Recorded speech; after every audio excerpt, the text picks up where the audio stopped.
Good afternoon, everyone, and thank you so much for taking the time to join us today.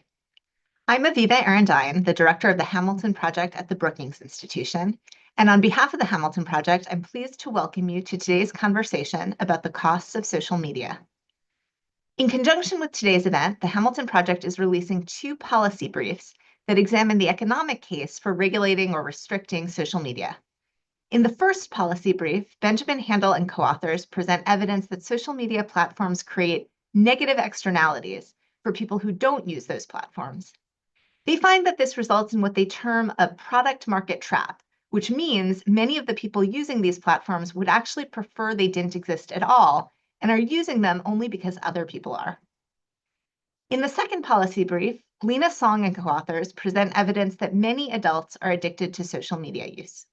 Specifically, they estimate that self-control problems exacerbated by habit formation account for about a third of social media use on average, or an average of about 48 minutes per day. Their experiment also finds that short-term reductions in social media use modestly improve self-reported well-being. Both of these policy briefs discuss the implications of their findings for proposals that have been put forward to tax, restrict, or regulate social media use, including options for regulating platform or algorithmic design features that particularly contribute to product market traps or addiction.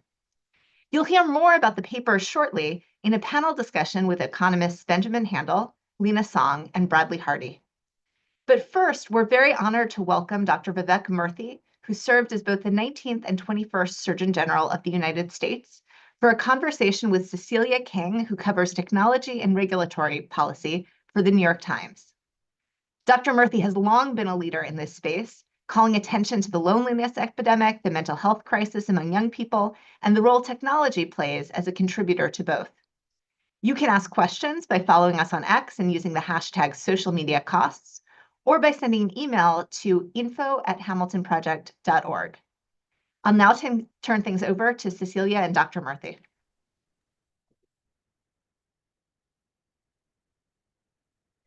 Hello and welcome, Dr. Murthy. Thanks so much, Cecilia. I'm glad we're doing this together. Yes, it's great seeing you again. And I've got to say, about 2 years ago, you wrote an op-ed in my newspaper, the New York Times, warning about the potential harms and the dangers of social media and how social media had become sort of a health crisis.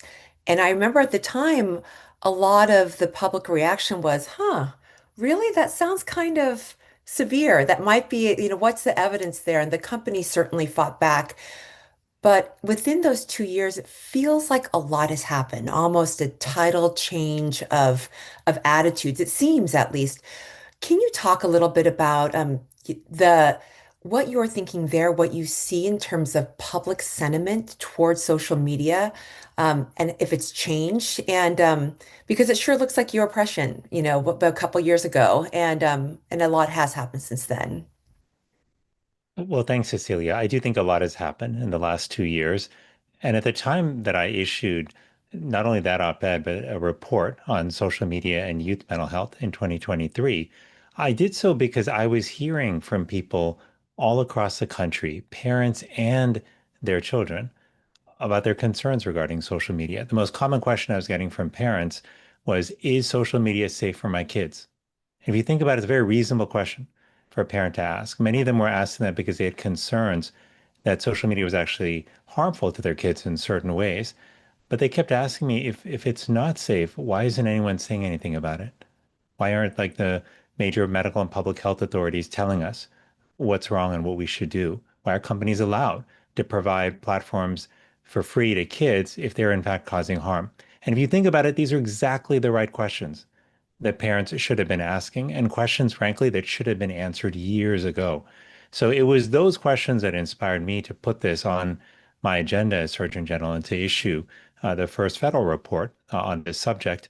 And what we found were two critical things in that report. One was that there was not enough evidence for us to say that social media was safe for our kids, a standard, by the way, that we demand for medications that kids use and for a whole host of other products. And even more so, the second point is that there was growing evidence of harms. We saw, for example, that kids who used more than 3 hours a day of social media had double the risk of depression and anxiety symptoms. We saw in studies were documenting what young people themselves were saying, that significant portions of them said that they felt that it was hard for them to reduce their usage, that it was compromising their sleep, that it was making them feel worse about their body image. And anecdotally, I will tell you, so many students echoed these sentiments at roundtables in colleges and high schools all across America and really across the world as I traveled outside the US. And so I do think that that awareness was already bubbling, but in many ways, I feel like the public and parents were being gaslit by companies in particular, and others who said, "Oh, there's nothing to see here. There's no harm. There's no evidence that there's anything bad going on." And I think that that was a real disservice to parents and to kids. I think the failure also for our federal legislators, for Congress, to pass any meaningful legislation to protect children from the harms of social media remains one of the great failures and moral blights upon our legislators. Dr. Murthy, I think it's really interesting the way you frame that as there was no proof that it was safe. And the way that the companies talk about themselves is that there's no proof, clear, concrete proof that their products cause harm. So Mm. they say there's no concrete proof that it causes addictions. So you're sort of looking at it from the inverse way, which I think is an interesting approach. And this long debate over addiction and whether the product itself is addictive has been, I wonder if that's what you're referring to when you talk about among the things you talk about when you talk about the gaslighting and the framing and the way that the companies present themselves. And you have yourself in terms of suggesting warning labels on these products, maybe indirectly or not. Um, it puts social media in some ways the same camp as some addictive products like tobacco and even opioids. Can you talk a little bit about just this idea of addiction and how there's been such a focus on that and how you think about harms and safeness? Yeah, well, it's an interesting point you bring up, Cecilia, about looking at safety versus looking at evidence of harm. And what I'll just say here is the way that we actually normally look at products that are used by kids is through a safety lens. And if anything, trying to convince us that we should not do that was a strategy, right? Mm, So looking at things just purely through the lens of, is there 100% irrefutable evidence of harm? That was the strategy the companies wanted us to use, right? And if you do that, and if they keep raising the bar, if you will, for what that threshold of evidence is, then of course you'll never get to any place where social media, is to blame or requires regulation, requires legislative action. But the two things that we have to recognize is that when it comes to kids, we've always put safety first. And we fail to do that here. We fail to require evidence of safety. But the second is the evidence of harm has been building as well. yeah. It's not that there was no evidence of harm, to be clear. That evidence has been building, not only in population-based studies, but in surveys directly of young people. You see, the thing that's interesting and concerning here is people have sometimes said, well, were we having the same, concern over social media that we've had over every other new technology when it's come up, TV, the radio, the telephone, etc.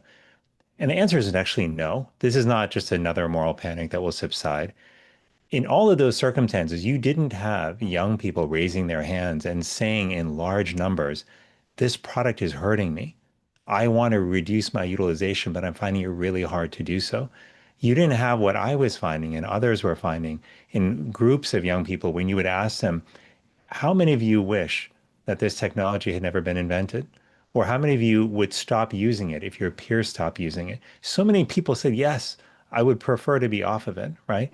But the guilt that I saw, the sense of failure that I saw in the and heard in the voices of young people and in their faces, like when talking about this, they felt like they had ultimately been unable to summon enough willpower to do the right thing. And parents also felt that they had failed as parents to protect their children. But I'll tell you this, what we essentially had was a scenario where the best resourced companies in the history of the world were using cutting edge neuroscience and brain science and hiring the best product designers and engineers in the world to design products that were meant to keep us on for as long as possible. And then we were telling a 13-year-old, summon your willpower to just push back on all of that and reduce your utilization. That is the definition of an unfair fight. And that's what families have been waging, often on their own for all these years. And finally, to the point about addiction that you raised, this question comes up often, but I almost think there's too much focus on on the clinical diagnosis piece. If you ask the question, are people demonstrating the kind of behavioral patterns that we see with addiction when it comes to social media? The answer for many people is yes, right? What they demonstrate, like very clearly, and this is not everybody, to be clear, some people are able to use social media and not have any trouble with it, right? But what you see is that there are a significant number of people who have a very difficult time controlling their utilization, reducing their utilization, even when it's causing harm. It interferes with their sleep. It interferes with their ability to focus and prioritize work and complete tasks.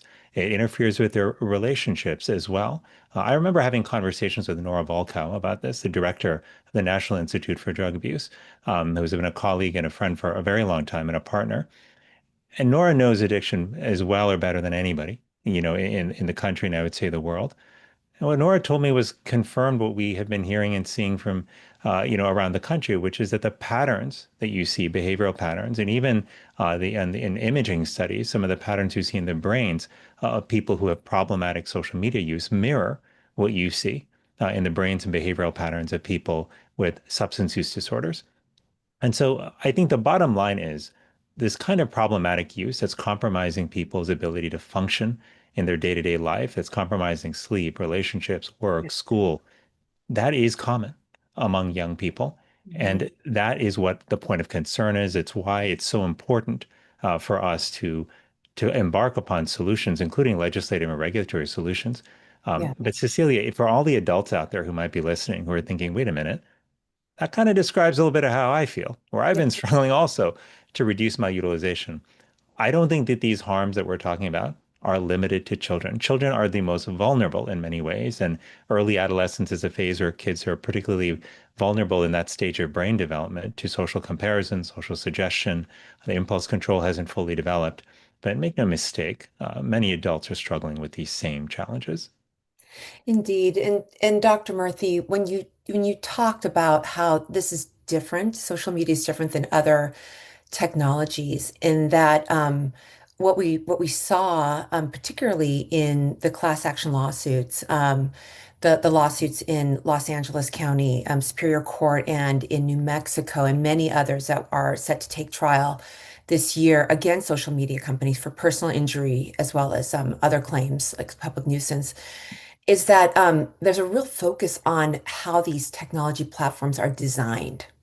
And therein lies the difference in terms of these being designed to be compulsively used.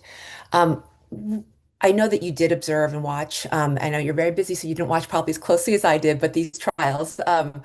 What was your takeaways from the trials in terms of um, how how they, well, first of all, the juries ruled in favor of the plaintiffs, and the plaintiff, a young woman in Los Angeles, as well as the New Mexico Attorney General. Were you surprised? What is your takeaway from these trials? Well, look, first of all, I want to give tremendous credit to the families and to the states that worked so hard to bring these lawsuits to do, frankly, what Congress failed to do, which is have some degree of accountability for the harms that we're seeing visited upon young people. It shouldn't have had to take these lawsuits, to be very clear. But we are where we are, and there are thousands more cases that are being prepared that are in process, or because many people have been impacted negatively. But when I was watching the lawsuits unfold, the discovery process in particular, Mm. where documents were then obtained from the company's internal documents, those were really chilling because it reminded me of the tobacco playbook. With the tobacco companies, much of the strategy was to hide internal evidence of harm, to question researchers on the outside, to withhold data and information from independent researchers, and to continue to try to run out the clock, create confusion, feed an uncertainty narrative that we still don't know, we still don't know. And most famously, this came up when the CEOs of tobacco companies were all brought together, before court, I believe it was, and all said that they believed that the nicotine was in fact not addictive, right? Even though we know that there was evidence that they were aware of that showed to the contrary. So that internal data was chilling because it showed that these companies had evidence of harm. And they were not admitting to that. It showed also that there were people internally in the companies who were concerned about this. People who came thinking that perhaps they were going to work on a product that was going to make people's lives better and realized that there was actual harm accruing from this, tried to raise that information up to higher levels within the company and found that action wasn't taken. And so this was really chilling because it spoke to not only a strategy, but a strategy that's being used by some of the most well-resourced companies in the world that have the ability to hire as many lawyers as possible, obfuscate as much as possible, hire as much as they want in terms of PR, sort of experts. And so I think we have to be really mindful here of what we're up against. In the effort to protect our kids, there is massive profit sitting in between the status quo where we are now and where we need to be, which is a place where children are protected from the harms of social media. And finally, Cecilia, I want to just put aside and dispatch with one sort of question that often comes up here, the black and white sort of perspective, if you will, of is this good or is this bad? Hmm. Like almost everything, there are elements of social media that are helpful and harmful, right? Just like if you look at medications, there are medications that are incredibly helpful for you. For people who take Tylenol or ibuprofen, for example, we'll find that they can be very helpful, but we also know that there are certain harms, and side effects of these medicines. But with every product, you're making a balanced benefits risk comparison and asking, do the benefits outweigh the harms? And when we find that the harms are significant, we in the past have pulled medications entirely from the market or have not approved them. And we have said, if you think you can make that product better and reduce the harms while keeping the benefits, then that product can be reassessed. So if for anyone who says, hey, there are potential benefits of social media, what about those? It's for those reasons, like if you want to enable kids to be able to have a forum in which they can express their creativity or communicate and stay in touch with old friends, make those platforms safer so Yeah. that especially so that kids can get those benefits. But the argument is not to say because of those benefits, we should allow kids to be subject to extraordinary harms. That's not the right solution. Yeah, and let's go there in terms of how to make the product safer, because I know that you've analogized social media to, for example, driving a car. You would not drive a car without a seatbelt, and seatbelt regulations were a process as well. What do you think makes sense, Doctor, in terms of regulations that will make social media safer for young people, and I mean, and also if you'd like to address not just young people, like all users as well. Yeah, well, this is exactly where I think where we need to go is that this is not a problem, by the way, that you fix by providing more education alone to kids or more education alone to families. There's nothing wrong with education. People should get more information about the harms and benefits of these products. That's great. But that alone is not enough. And what we have done up until this point is we have made parents in particular feel like because there are some parental controls that are being made available increasingly by some of these companies, that now it's entirely on parents to keep their kids safe with these products. Yeah. And that would be like going back 40, 50 years and telling parents, hey, well, when cars are out there and your kid's about to get into a car, it's your job to inspect the frame, make sure it's strong enough, to inspect the wheels and the brake systems, to make sure every part of the car is safe enough for your child in case there's an accident. We would never do that because that's unreasonable. Parents don't have that level of expertise. Instead, what we have to do is what we actually did with cars. This is what you said. Okay, we need to make the base model, if you will, as safe as possible. And that's why we put regulation in place that got us crash testing and seat belts and airbags and a host of other measures that ultimately made cars safer. Now, parents can still look at those cars, look at safety ratings, and compare and try to make the best decision for their families. But they're starting from a place where any model that you pick should have a basic level of safety assured, right? And that's what we need here. And the way that you can do that is by looking at design itself and by sort of requiring that these platforms do not engage in creating the kind of features that look to maximize how much kids use them that contribute to the compulsion that many kids have. And these include features like autoplay and infinite scroll, the kind of manipulative notifications that keep drawing kids back in. You can also put in place regulations that require data transparency, that also require public audits. One of the things I heard constantly when I was putting together my report, when I was Surgeon General on social media, was that researchers kept saying they could not get access to the full data set that they needed to fully understand the impact of social media on kids. You can also put in place restrictions around age. For all of the claims companies make that kids are not supposed to be on there unless they're 13 or older, we found in our report that 40% of kids, in that 8 through 12 age range were on social media. Like, Yeah. how is that happening if there's actually reasonable enforcement? But there was actually a disincentive to enforce, and there was no accountability or liability if you did. And finally, I think that when it comes to privacy and safety settings, those need to be not only robust and strong, but set on by default to the highest setting for minors. And finally, there's got to be a genuine duty of care that is legislated here, a legal obligation, if you will, to act in the best interests of a child, and accountability and liability if that duty is not met.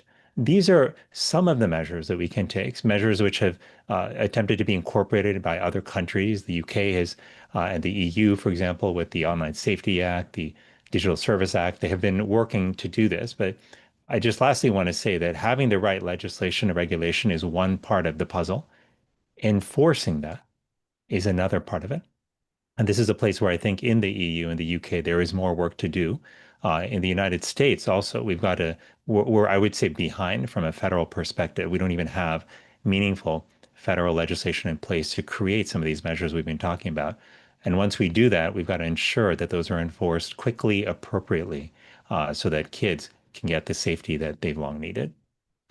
Yeah, when I talk to lawmakers in Congress, it's hard for me to find anyone who disagrees with what you're saying, on either side of the aisle. They say there's bipartisan support generally for what's known as the Kids Online Safety Act, for example, in the Senate. Um, and yet it keeps getting introduced and not passed. Yeah. And what we're seeing is a new technology that's emerged, AI and AI chatbots, and a lot different technology in some ways, but a lot of the same conversation and concerns. Um, how are you viewing, and I've heard your frustration earlier in this conversation about the lack of regulation in the US. How do you view the chances, I guess, of legislation passing? What's behind this sort of stagnation in Congress, as well as how you're viewing AI chatbots and how to create guardrails for that? I know you've been thinking about that. Yeah, look, I like ultimately I'm an optimist, and I'm an optimist not because it is better than the alternative, but because I've actually seen in my own lifetime what can happen when people come together and demand a different way forward. I've seen progress, over the last few decades on healthcare, on various other issues, because people decided to come together and to organize and to advocate and to stick together and support each other in that process until legislation was actually passed. That's actually what we need here. We have so many parents who have started to come together and organize Yeah. and advocate for better, stronger legislation to protect kids. And that advocacy is so different now compared to 5 years ago.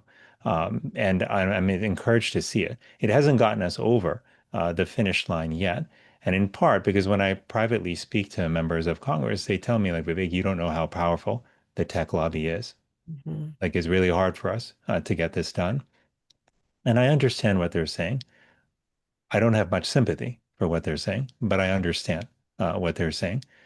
Because ultimately, until a lawmaker feels that their seat is at risk, unless they vote to pass meaningful, with an emphasis on meaningful, legislation to protect kids, I don't think that they're going to do it in the face of a lobby that is as strong as what we're seeing today.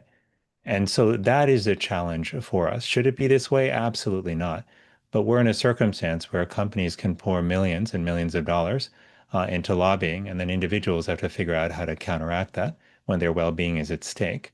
And lawmakers have been able to skate, in between these two constituencies of voters and their companies by expressing sympathy and concern, but then ultimately not delivering when it comes to voting on the hard provisions.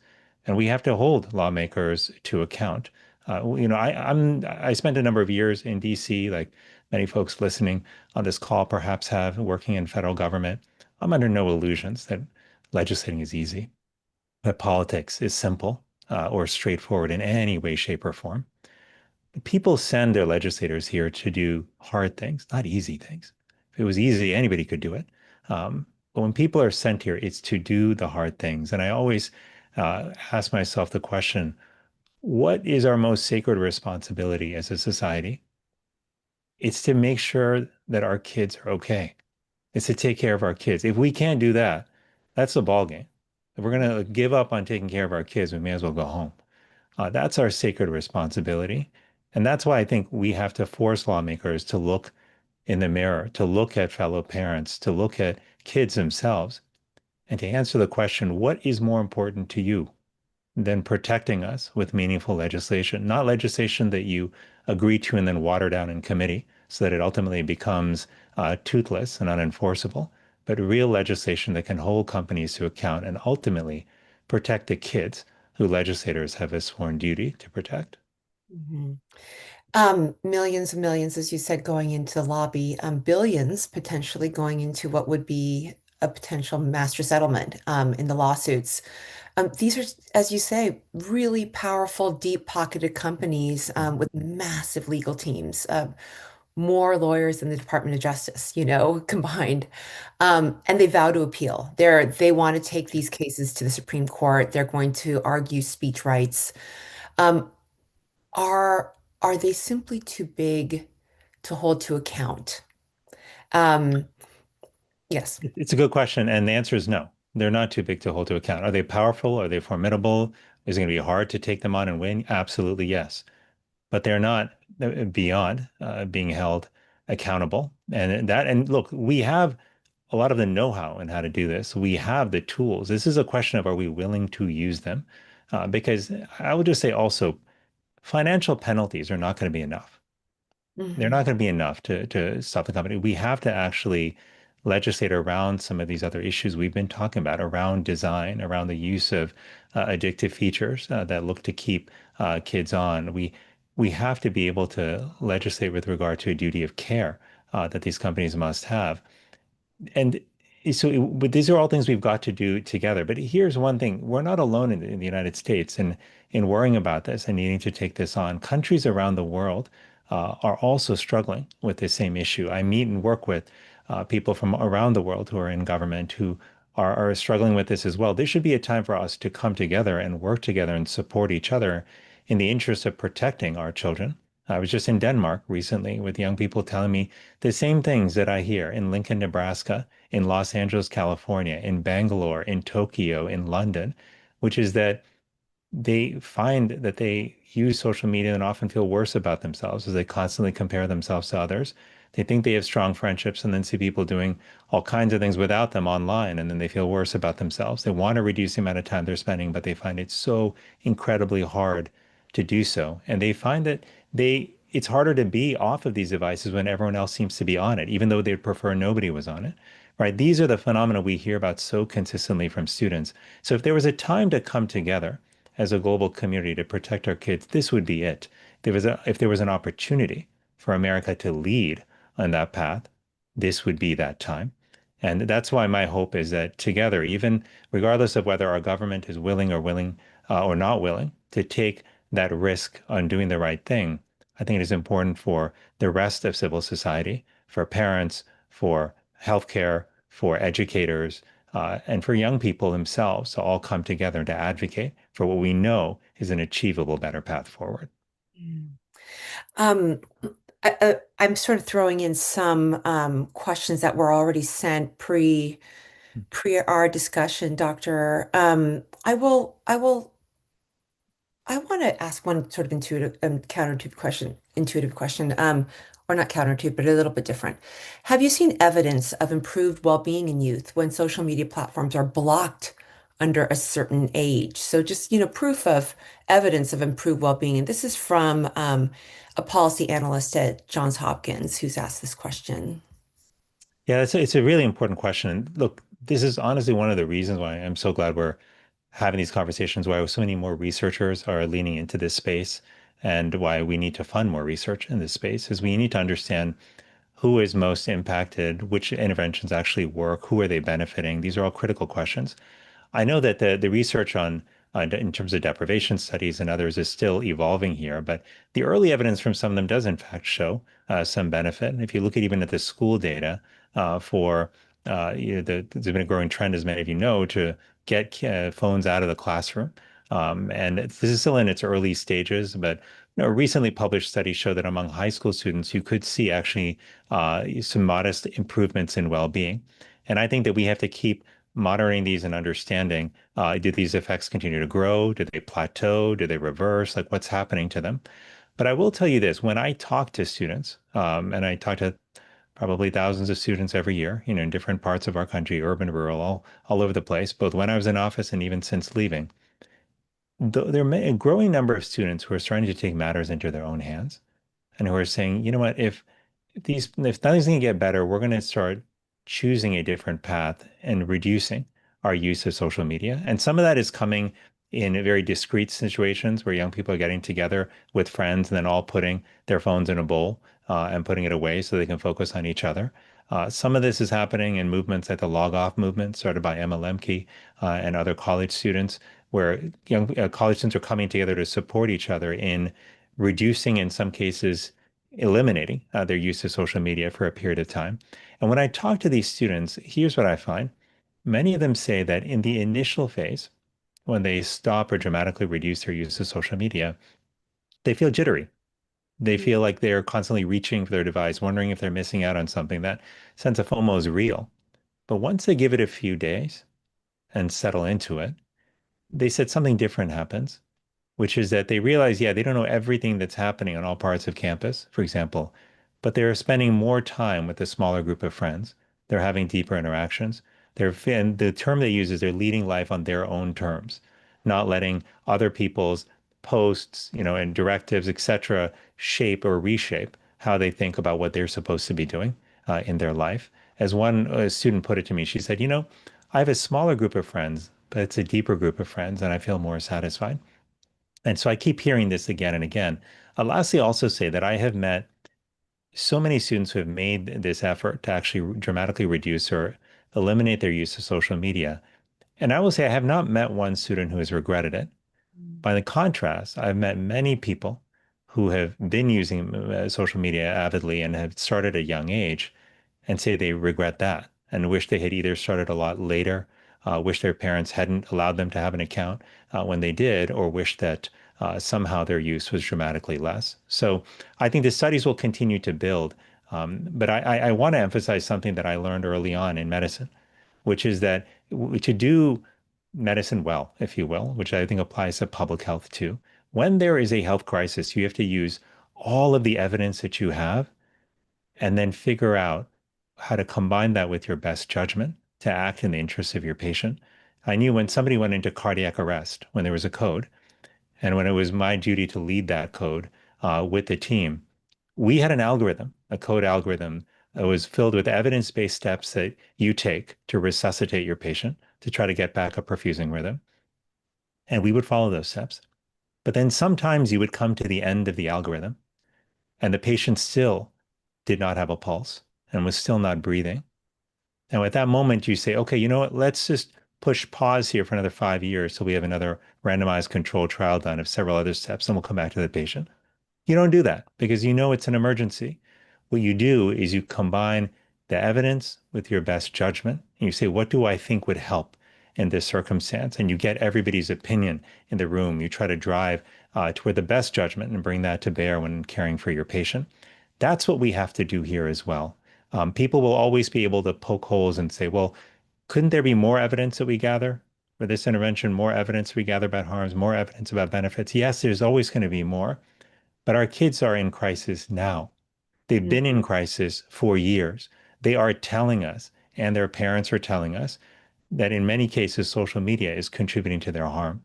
And so I think we have a duty to use the evidence we have, which is substantial, a lot more than we think, than the public thinks, and to use the best of our judgment and to ultimately act to protect our children. And we have to take that lesson to AI as well. You mentioned chatbots earlier, Cecilia. It is true. Just today I saw a recent publication in JAMA, the Journal of the American Medical Association, JAMA Pediatrics, that more than 19% of adolescents say that they have used AI chatbots for mental health purposes to help them. Have any of these platforms been studied and proven to be safe? Do we know what the safety measures are that are being taken and whether they're adequate and effective? We are at risk of repeating some of the same mistakes that we made with social media.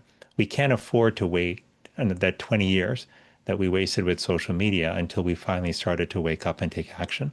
We've got to take action sooner to protect our kids when it comes to AI because we want them to reap the benefits. We want society to reap the benefits. And the best way to do that is by mitigating the harms right now. Wonderful. Lastly, or last couple questions, I wanted to ask you a bit about, well, I'll ask this question from a college and career coordinator at Oakland Emiliano Zapata Street Academy. What do you see? We talked about what do you see as the most concerning long-term impacts of social media on education, especially regarding student focus, critical thinking, reading stamina, and social emotional development? And this probably can apply to AI too, but there hasn't been enough studying probably of that as well. So thoughts on the long-term evidence that you've seen of Well, harms?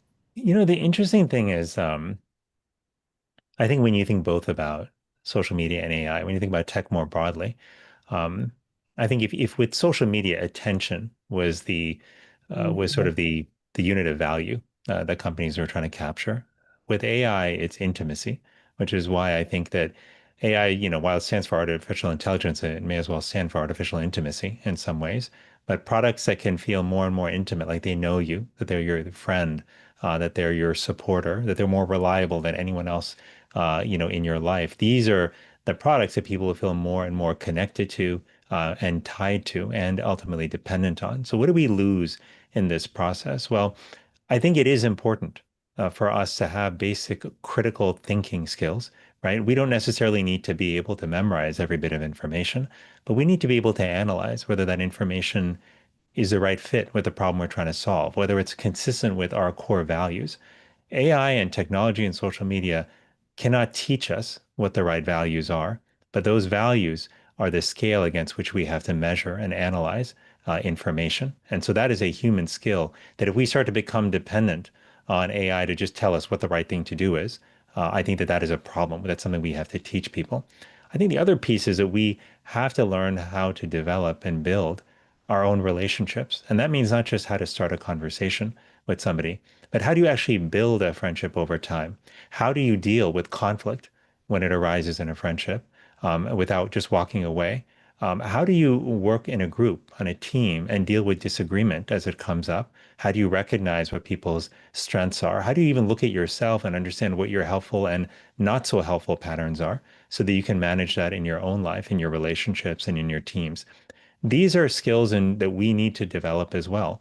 And if we increasingly are reliant on technology to be our relationships, if you will, as a unfortunate growing number of people are doing today, then I worry that we will fall down the trap of not ever building those skills because our social skills are like muscles.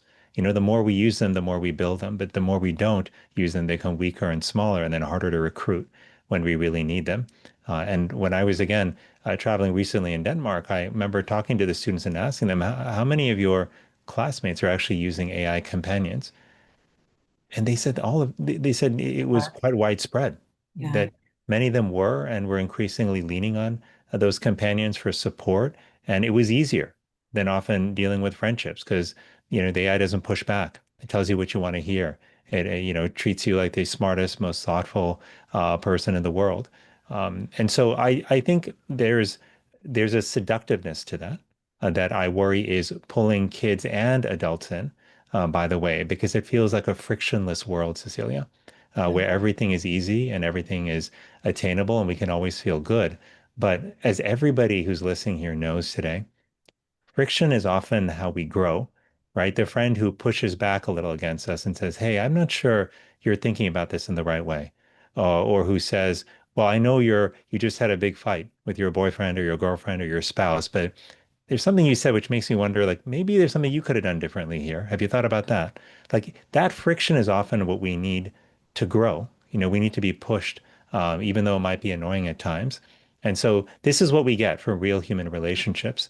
And that can't be replaced by AI, even though the allure of doing so is growing stronger every day. It's such an important point, Doctor. Being human is hard, and it should be. It should have those challenges. And Yeah. so artificial intimacy is a really interesting way to frame it. And I have many more questions, but I believe we have run out of time. I really want to thank you, Dr. Murthy, our Surgeon General, 19th and 21st, two times, two periods, and all the work you've done on social media and technology. And I look forward to continuing to hear your thoughts as they evolve and technology evolve. I'm kicking this back to Brad. Cecilia, I just want to say thank you to you as well. I know you've covered a lot of these issues as well as a reporter, and I think it can't be enough of that to help bring this conversation to the public. I'll just last say as we close that there's a term you just used, which is near and dear to my heart, which is staying human. How do we stay human? Like in a world that is constantly pulling us, increasingly pulling us in the opposite direction. And I think if the whole experience that we've had with technology over the last 20 years and with AI in particular over recent years, if that experience is teaching us anything, it's that this is a moment where we are being forced to ask that question: what makes us truly human and how do we protect it? What is irreplaceable by machines? And I think that our ability to be empathic, our physical presence with another person, the life experience we bring to relationships and conversations, the values that we hold, hard fought and hard won values that shape our decisions, our society, and ultimately our technology, these are deeply human domains that we have to protect, that we can't cede to a machine to just do. Because as I experienced as a doctor in the hospital, when a patient has just lost their spouse and is grieving the loss of the person that they were married to for the last 50 years, is thinking about these painful but beautiful memories, of what they shared with them. In that moment, what matters is not just the words that you share. What matters is somebody who can sit by that person and remind them just with their presence that they're not alone. Somebody who can hold their hand and let them know that human contact is still there for them.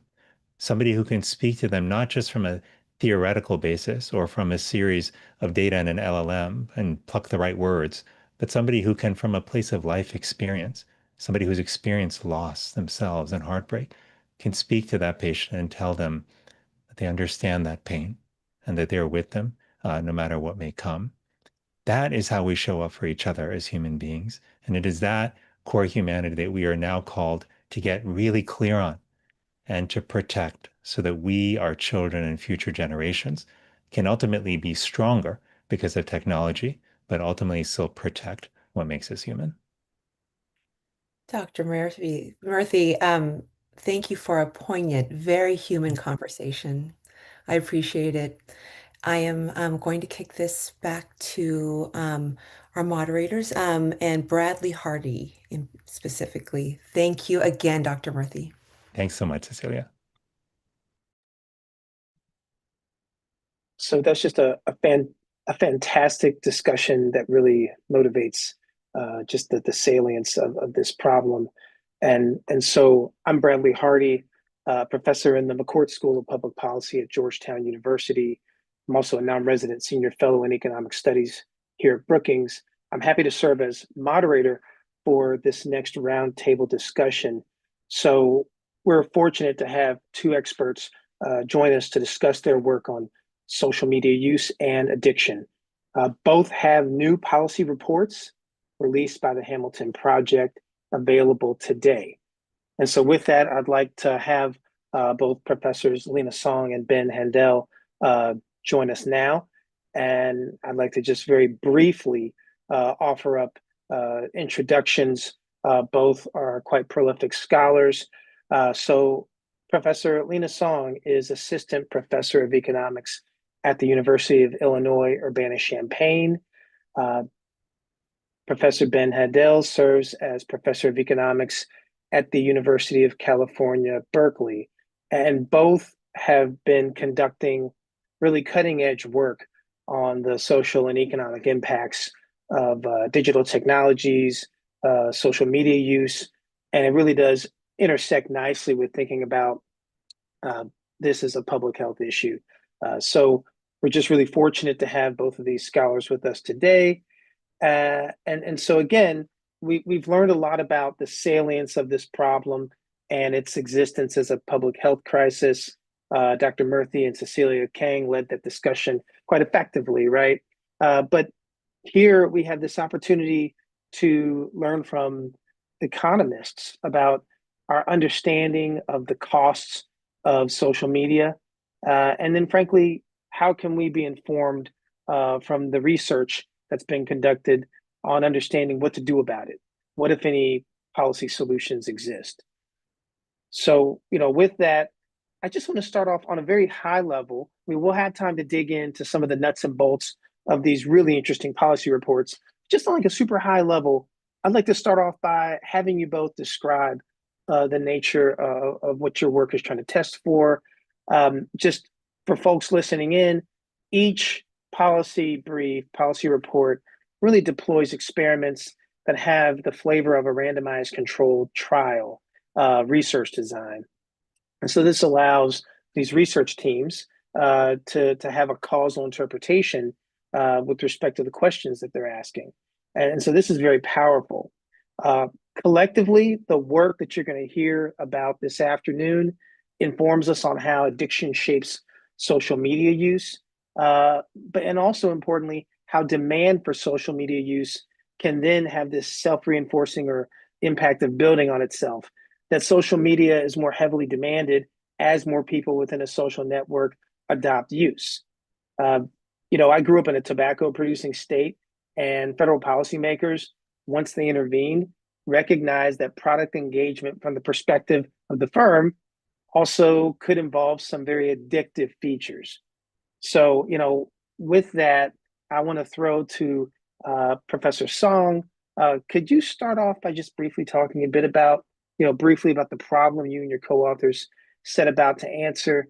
And just importantly, how are you thinking about addiction in this context? Are we able to compare social media to some other products where we've learned something about addiction in the past? And importantly, I know in your Hamilton brief, you described two important terms of art or elements: habit formation and self-control. Great. Thank you so much, Bradley, for the intro. And thank you to the Hamilton Project team for invitation to be part of this conversation. So the policy brief, as Aviva mentioned earlier, we're looking at a topic of digital addiction. And this is in collaboration with my co-authors, Hunt Alcott and Matt Jensko and Stanford. So my overall research studies the societal impact of media, social media, and more recently AI. And one of the facts I often start with whenever I present new research is this idea that people spend a lot of time on their smartphones and on social media. So in the US, the average adult spends about 2.5 hours a day on social media. And this is a large part of people's waking time. And this could imply there's huge value from using social media smartphones, and it's potentially beneficial for many. At the same time, many of us, and myself included, have heard either said it myself or heard our friends or family say, "I think I'm addicted to my phone," or "I think I have some kind of social media addiction." So how do we think about that large amount of use? How much of that is simply valuable versus that's potentially addictive? Some of these terms that came up in the earlier conversation. So when thinking about addiction, outside of economics, in clinical psychology and psychiatry, the primary diagnostic reference is the DSM-5. And it has a chapter on substance-related and addictive disorders, which recognize both substance addiction, things like related to tobacco or to alcohol or to drug addiction, which includes ingestion of a chemical that's potentially addictive.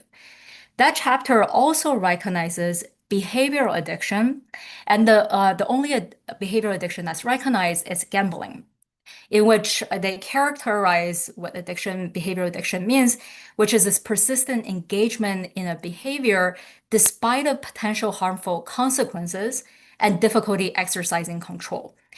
And while digital addiction or addiction to our phone or our social media is not yet recognized officially or formally as a disorder in DSM-5, these features are mentioned with behavioral addiction as related to gambling as well as substance addiction, map very closely to economic concepts that have been studied in these other contexts that are formally recognized addiction to the two concepts that Bradley mentioned earlier, this idea of habit formation and self-control problems.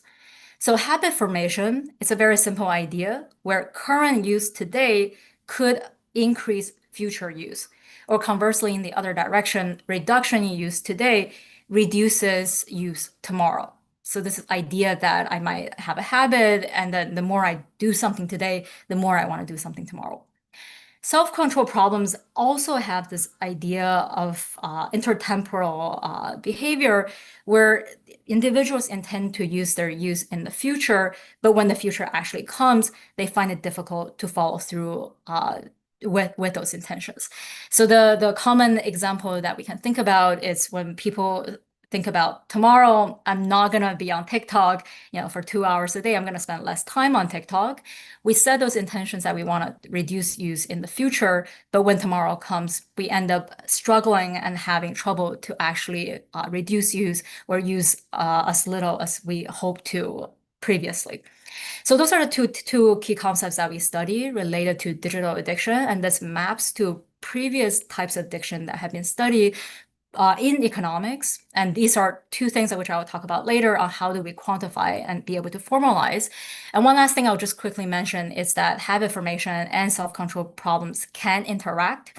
Even though habit formation itself is not necessarily a problem, it can be a function of people just learning about a particular tool or deriving additional value from using this more over time.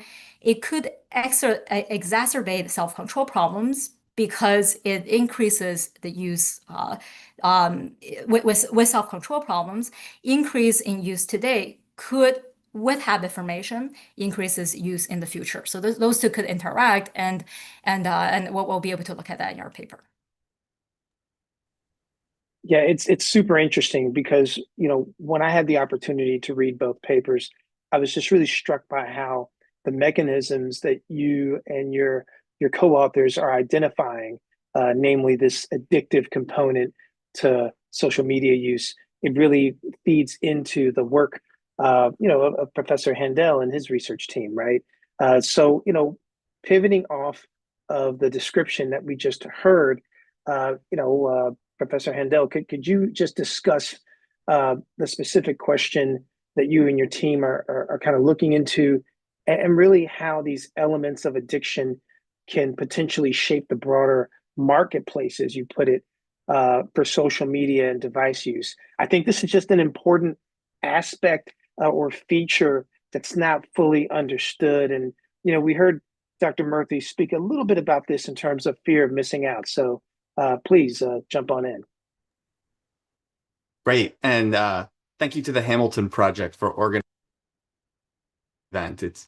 I very much enjoyed listening to Dr. Murthy speak earlier, and it's a pleasure to be able to talk about our research. When we started our work, I think one of the big questions we had in mind is actually like a pretty simple question, which is, what are the reasons we have so much evidence and so much kind of qualitative discourse and discussion? Why do people use social media, but at the same time, have so many people say they feel uncomfortable with that use or feel unhappy with that use. One of the reasons, of course, is potential reasons is addiction. But addiction, the evidence, while it's important and it's clearly a relevant factor, it probably doesn't explain the whole reason why people are unhappy with social media use, but still use it. So with that in mind, we extended what we think of as kind of a typical economic framework for studying these issues. And we came up with this idea of a product market trap. And a product market, we think of at a high level, a product market trap exists when people are using a product or feel pressured to use a product. Even though if they could take a step back, they would say, we actually wish this product didn't exist, right? And Dr. Murthy pointed to some evidence on that earlier. And our study attempts to model and quantify that with the randomized control trial that we run. At a high level conceptually, we think of there as being two key ingredients for what goes into a product market trap. And, social media is a prime example, but there are also other industries, which I'll kind of mention, or other products, which I'll mention in a second. Part one, kind of the first ingredient into a product market trap that we kind of have in our framework is that when a consumer doesn't use a product, but they're worse off when other people are using the product, that's a core ingredient into a product market trap. So in the social media setting, for example, if you're a 17-year-old student and you're sitting at home and you're not using social media, you're trying really hard not to use social media, but more and more of your classmates are using social media, you're becoming worse and worse off by that potentially because you're missing out on interaction with your peers, you're missing out on key social information, things like that. And so factor one is you're doing nothing, but you're becoming worse off because other people are using this product.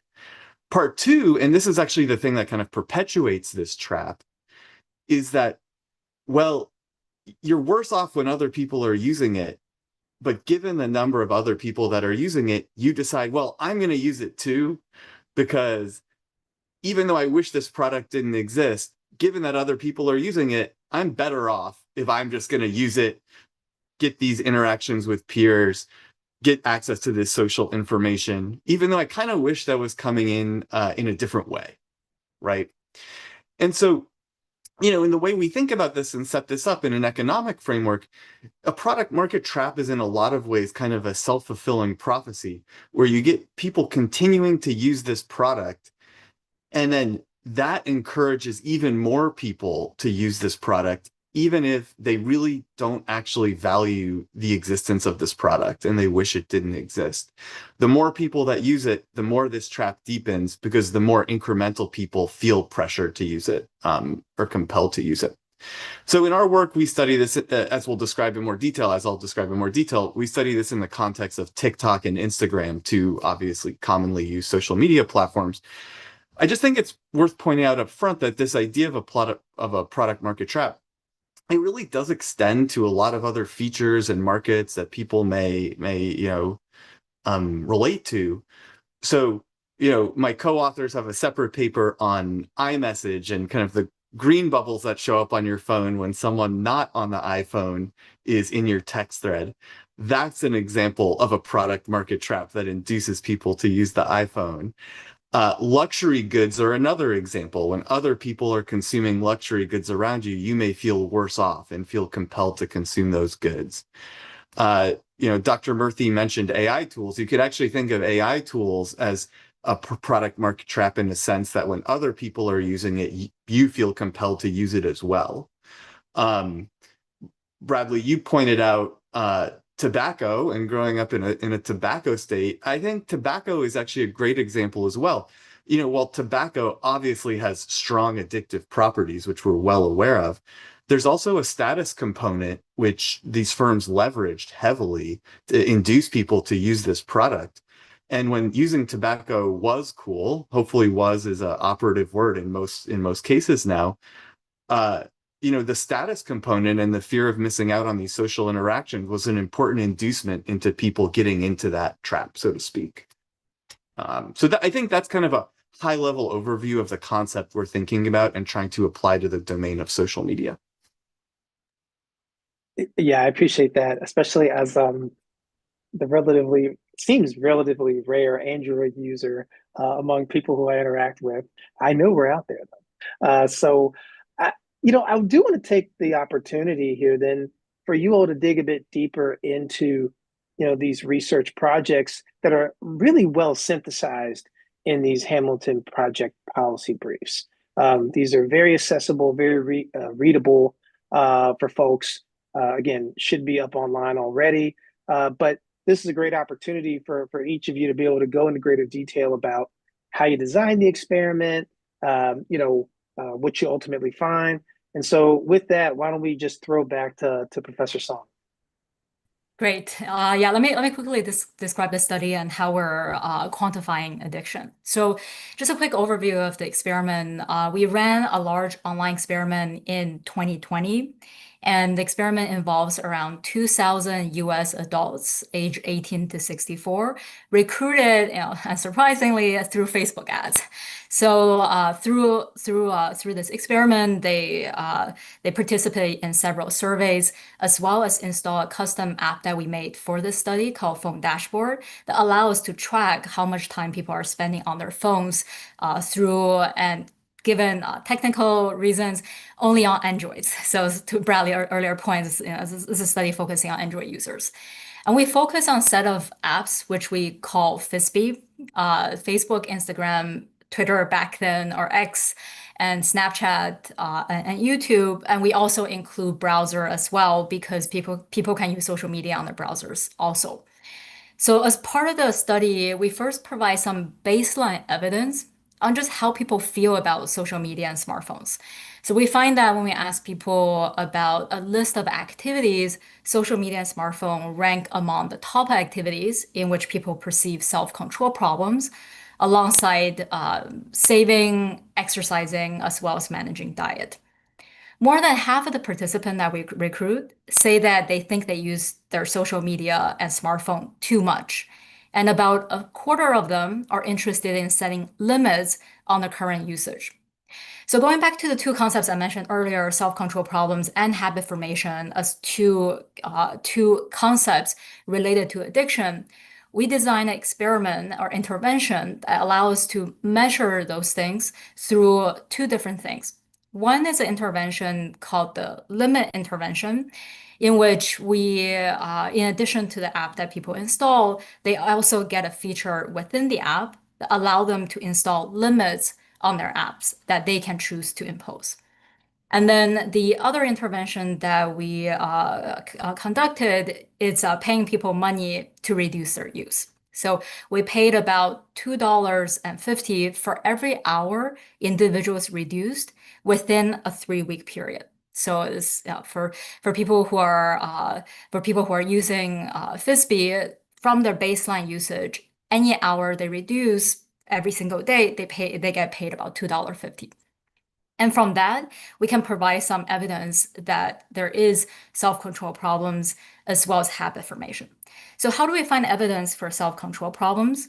We find that when people are given this feature that allow them to impose a limit on themselves, people use this feature. So they are aware of this potential self-control problems, and they would like to use a tool that help them manage that. Another evidence that there are self-control problems is that when using the feature that's within the app, people significantly reduce the amount of use, about 22 minutes per day, when they have that feature. So again, this means that this tool that we provide for them is reducing people's use from a baseline, and that means the baseline that they started off with are not what they always wanted to have, regardless. And then finally, another evidence for people having self-control problems is that when we ask people how much money would you be willing to pay to keep the feature on the app that allow them to impose the limits, people were willing to pay money to keep that feature. So there's demand for having tools that allow them to manage their use. So all of those are evidence that point to that they are potential self-control problems, and people are at least partially aware that they have those self-control problems. And then in order to get at habit formation, this idea that use today affect use tomorrow, we can use the converse, the other direction to get at this, which is reduction in use today lead to reduction in use tomorrow. So what we find is when people are given money to reduce their social media use, about $2.50 per hour, unsurprisingly, during the period when this bonus is effective, people significantly reduce their use. So people reduce their use about an hour per day when they're given money. So this is something that is not surprise to economists that incentives do work, and we do see a reduction in use in that time period. But what lead us to be able to conclude that there's habit formation is that even when that bonus is lifted, when people are no longer being paid to reduce their use, we still see that there is a reduction comparing the treatment to the control group. So this persisted about 6 weeks in the period that we're measuring after the intervention period ended, and there's a reduction in the treatment group about 12 minutes a day comparing to the control group. And then in addition to separate evidence on self-control problems as well as habit formation, as I mentioned earlier, these two could also interact. So in order to quantify what is the overall effect of self-control problems and habit formation together, we construct an economic model that allow us to estimate parameters and quantify how much use there would be if there's no self-control problems, and how much reduction in use there would be from the baseline.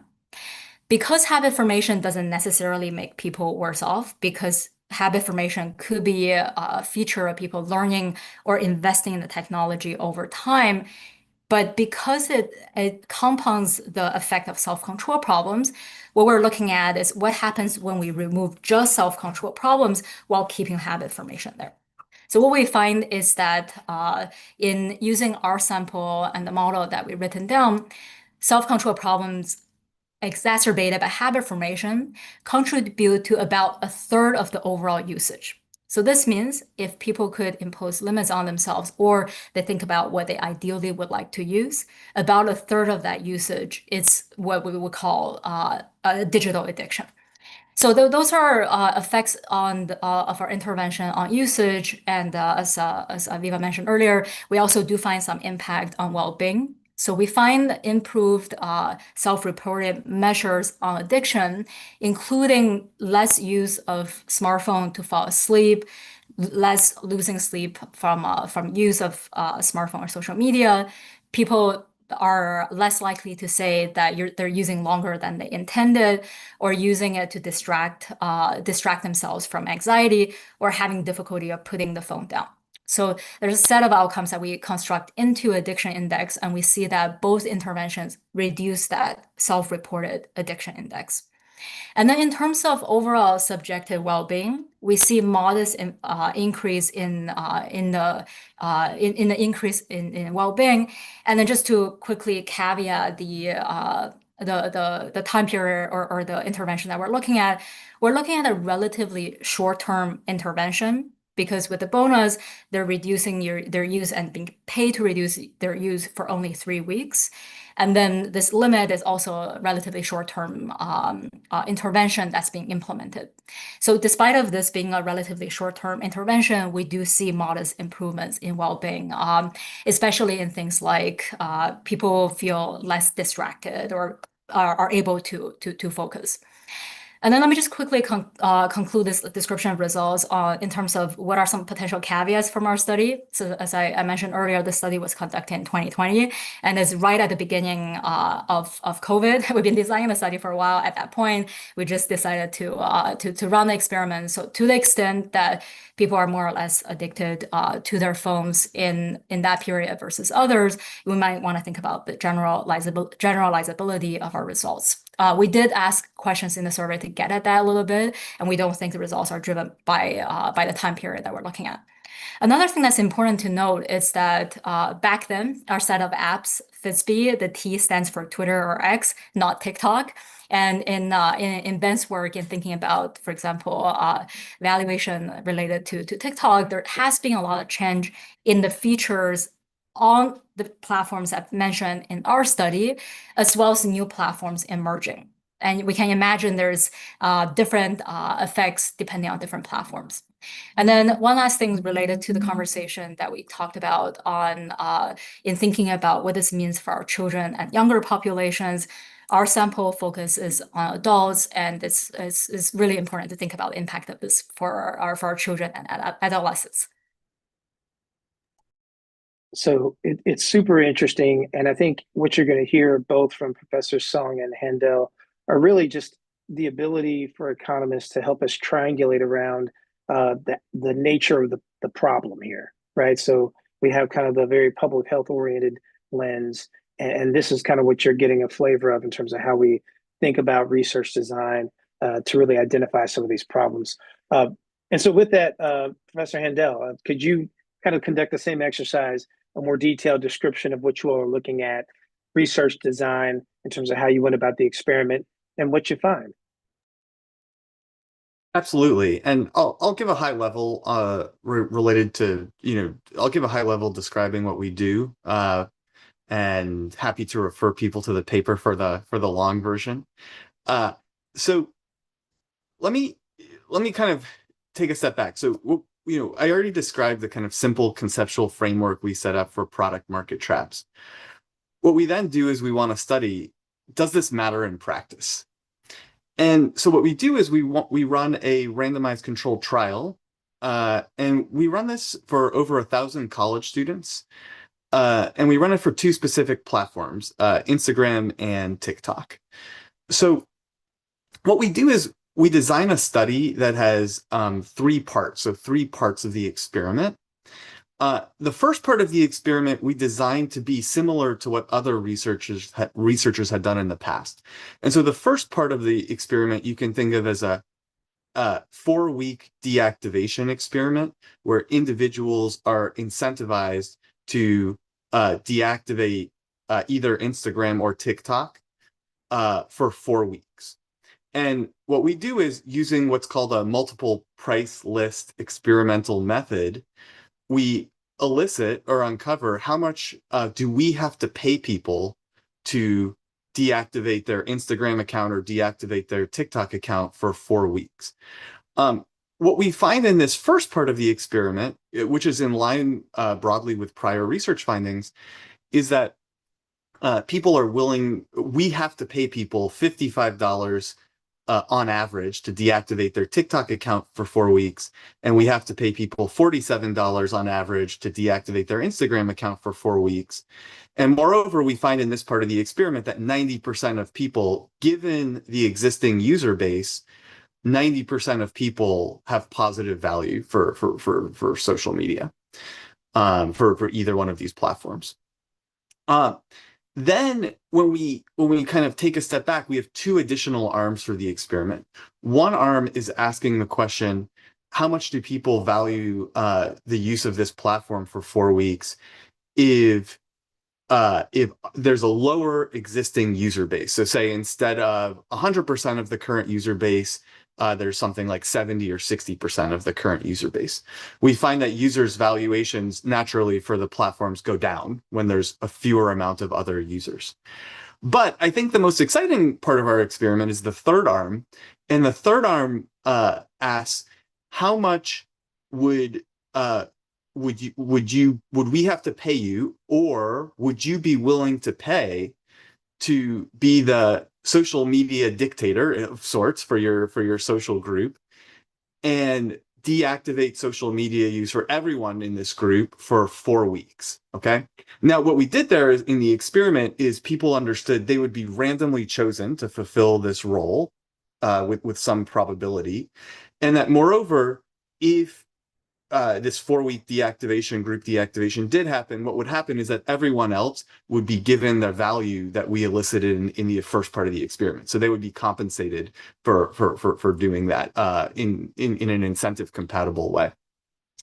And so interestingly there, what we're trying to uncover is just simply, you've told us you value using social media given the existing user base. if you could stop using social media and stop everyone else from using it, what does that look like? What does that value look like? And what we find on average is actually a reversal of kind of positive value for social media. And so what we find for TikTok is that on average, people are willing to pay us $43. So they're willing to pay money, $43, in order to deactivate their TikTok account for themselves, but also for all of their peers who are using it in the study. Okay. The same equivalent value for Instagram is $9. So they're willing to pay us $9 to deactivate for themselves and everyone else.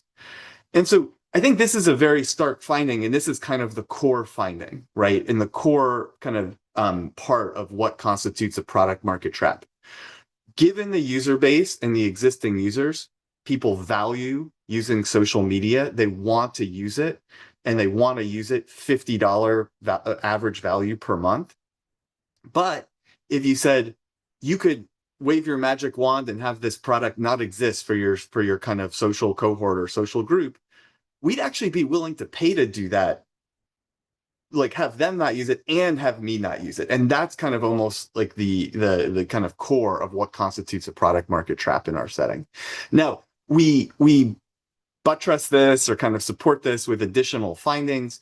We kind of ask people directly in the context of this experiment, how many would prefer to live in a world without these platforms?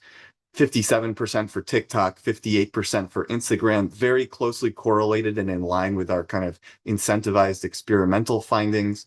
We have a placebo where we investigate how consumers use a Maps app, an app where we don't think there's this kind of product market trap or FOMO type aspect. And we don't find kind of similar results there. We also dig into the mechanisms, and we run surveys asking people, okay, you're using social media now, even though you wish it didn't exist. Why are you using it? And the predominant reason is FOMO, fear of missing out. 40% of people for TikTok and 7 out as the key reason why they continue to use it, even though they wish it didn't exist as a platform. And other reasons they note are things like entertainment, information, and addiction, which of course Lena is talking about. So, the upshot here is that both kind of we find evidence that this product market trap in social media is a real thing, kind of with experimental evidence. And we also show that just kind of asking people how much they value social media, given the existing user base, isn't quite the right approach for assessing kind of the value that the population derives from social media overall.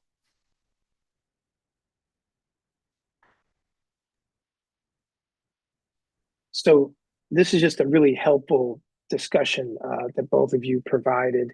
And, I want to take our remaining time to then pivot. I mean, one of the powerful aspects of economic studies and economic policy is that it can be very informative for broader solutions, right? And so I think here, both of your papers can inform on public policy solutions, as well as just solutions that individuals might be able to take, right? So what can an individual do to make this a bit better?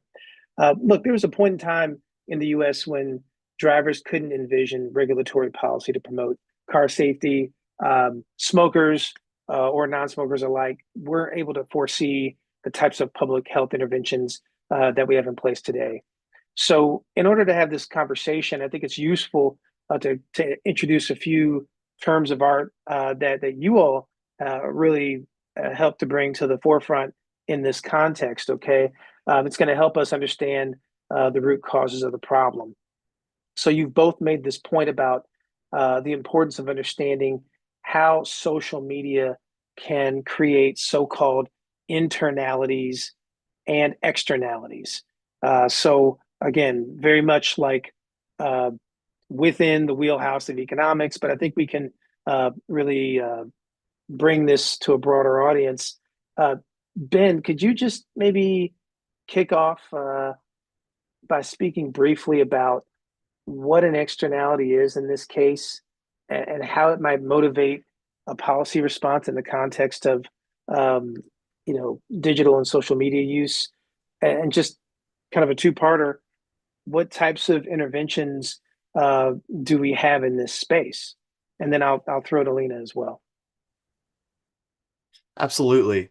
Yeah, an externality, it's a very classic economic term that's used to describe cases where an individual's purchase decision has effects on other people in the population. So classic examples are pollution and traffic. And so externalities, people or economists think of when there are externalities, economists think of policy tools such as taxes or other regulatory interventions as promising in these kinds of contexts, because the market itself on its own may not deliver a kind of a way to correct these externalities. So for example, in the context of pollution, which everyone thinks of as kind of a classic example here, market incentives alone may not kind of give a firm the incentive to stop polluting. Okay. And so in this context and in my research from a specific policy standpoint, this gives certainly motivation to consider a range of different policy interventions, some of which I view as kind of easier and more natural to implement, and some of which I think require more details to flesh out to implement. I'll try to be brief and just kind of touch on 2 to 3 that we write on in our paper. The first of these, which kind of ties very closely to our framework, are kind of, I would describe them as targeted interventions that focus kind of directly on mitigating these negative externalities on non-users. And so what this means is kind of targeted interventions that look at, in some ways, like the product itself or the way people are behaving and say, can we like tweak this, or can we kind of change the regulation to do something that kind of helps make this not as trappy, not as kind of not as kind of not this kind of self-fulfilling prophecy that we brought up. And so, some of the things we focus on there and that we discuss more in the brief are, there's a range of ways that companies can increase demand for social media and other products by making the experience of not using that product worse. Okay, that's a classic, very closely tied kind of aspect of kind of our product market traps framework. So earlier I mentioned kind of the green bubbles with the iPhone, which is a very natural kind of version of this, like that kind of enhances the trappy aspect there. In social media, just a couple kind of high level examples, TikTok, for example, hides comments from non-users. X blocks full threads from non-account holders. And those are 2 just kind of very small features of many that exist in this climate that really encourage people to engage in an account, engage with the platform in a full way, and do that in a way that kind of enhances the trap aspect. There's 3 other kind of things I'll talk about, just kind of small things I'll just mention here. One is algorithm design transparency. So algorithms, of course, can steer consumers towards content that induce more FOMO or induce this trap aspect. And I believe Dr. Murthy brought this up earlier. And so algorithm design transparency, such as that discussed in the 2022 EU Digital Services Act, for example, is kind of one path forward. Another path forward is changing default options so that the default algorithms are not those that kind of induce the most FOMO. And a third is kind of public facing metrics that kind of tell us more about what the algorithms are doing.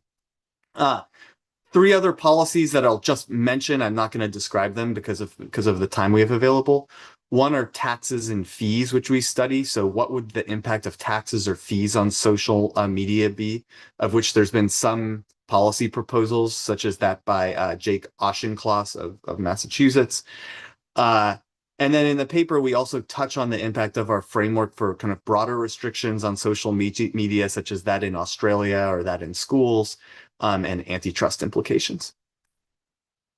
It's fantastic. And Lena, I know in our conversations, you and Ben overlap in many ways in terms of the policy solutions that you all put forth and sort of shared with the broader audience.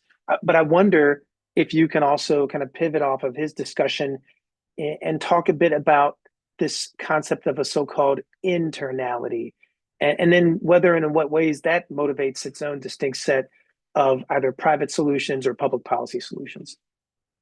Great. Yes, because Ben defined externalities already, it makes my job much easier. So externality is thinking about imposing cost on other people. Internality is thinking about imposing cost on your future self. So this idea that if I use too much today, I may or may not be accounting for the fact that this could influence my welfare in the future. So tying very closely to our experiment and idea of digital addiction, I'm going to talk about three sets of policy potential interventions, and there's several others that we talk about in the policy brief in more detail. So you can broadly, I really love this analogy Dr. Murthy talked about with driving. And I think in terms of the kind of features that we're going to talk about, you can broadly think about them as a set of tools similar to safety features in the car that allow people to align what they want to do with what they actually are doing. The second set of interventions that have been mentioned as well as proposed is thinking about education, whether education can help raise awareness of self-control problems and while still preserving agency for the individual users. The parallel analogy of this in driving is thinking about driver's ed. People learn how to drive, but they don't go in without going through that lesson. So just to quickly talk about the ongoing work that we're doing in this space related to tools with my co-authors on this policy brief, as well as Peter Maxted and Carl Mayer, we're exploring an additional randomization that we had in the original experiment, thinking about what limits should look like on people's phones. So on digital well-being and screen time that's available in system apps on people's phones, once you hit a limit, you can just immediately extend that limit and say, I would like to use, let's say, TikTok or Instagram more. In our study, we also had different versions of the limit. Either you can extend immediately, or you cannot extend the limit at all, a hard limit, or intermediate version of this that said you can extend the limit, but only after a small delay. So we explore having, for example, a delay of 2 minutes, 5 minutes, and 20 minutes between when people make a decision to extend their limits versus when that extension becomes effective. That effectively creates a gap between when people make decisions on whether to use or not to when they actually use. So to the extent that people's temptation decays very quickly, then even having a 2-minute delay could be very effective in reducing use while still preserving that flexibility for people to use their device as possible. So this one potential implication of this is we might want to change the default that's available on most platforms, which is you can set limits, but you can just immediately extend them. And then thinking about whether we might want to introduce some of these tools or encourage people to use these tools on both platforms as well as the devices that they're using. And just very quickly to mention on the educational point, I'm running a study with college students in thinking about whether teaching people to be more intentional with their social media and smartphone use could improve outcomes. And we're finding suggestive evidence that it actually does reduce self-reported addiction, that education may also play a role because in order to use these kind of tools related to commitment devices, people need to have some awareness of their self-control problems. And the last thing I will mention, and this came up in Dr. Murthy's conversations as well, which is thinking about particular features on the platform and features that could be potentially addictive. One tricky part there in defining what is addictive versus what is engaging means that we might need to do more research in that area in thinking about differentiating between features that users really want and therefore use more versus the ones that are addictive, meaning that they're using more than what they would like to have. It's a great point. We're going to have to follow the work of both Professors Song and Handel now and in the future, because this is cutting edge work and it's going to remain very important years into the future here. So I just want to, on behalf of the Hamilton Project, thank the authors as well as Cecilia Kang and Dr. Murthy for contributions today. It was a great discussion. Please check out the policy briefs that are posted to the Hamilton Project's webpage online, and have a nice afternoon.